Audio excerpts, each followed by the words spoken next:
So what's going on here? We have animals that are cut in half. We have Abram that fell asleep on the job. We have a flaming torch that passed between the animals. What is going on? Today, when we want to make an agreement with each other, we sign a contract.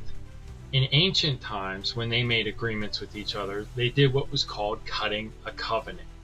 And the two parties would literally cut up animals, lay their halves on the sides, and they would pass through them.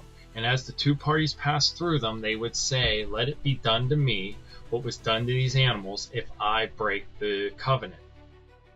So that's what we have happening here, is that God is making or cutting a covenant with Abraham. But what we see different here is that Abraham went into a deep sleep. He didn't pass through the animals. God did.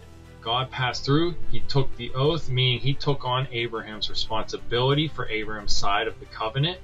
And so, therefore, Abraham didn't have to pay the penalty for it. God would have to pay the penalty for Abraham. And we know that the descendants of Abraham, Israel, and throughout their history, they broke the covenant constantly. So what 1400 years later, what happened? They flogged Jesus.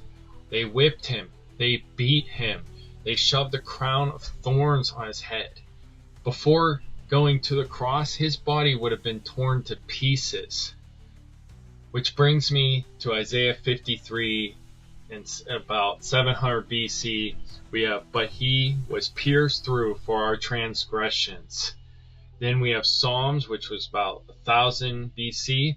We have, "They divide my garments among themselves, and for my clothing they cast lots." And 1700 years later, we have Matthew. "And when they had crucified him, pierced his hands and his feet to the cross, they divided up his garments among themselves by casting lots." And then on this next slide, we have John 19, which is about 1400 years after Genesis 15. "Therefore, when Jesus had received the sour wine, he said, 'It is finished.' And he bowed his head and gave up his spirit." So at this moment, we have the end of the old covenant. Jesus had paid the penalty, paid our debt. And now we can live free in the new covenant as long as we accept him as our Savior and allow him to be the leader of our future.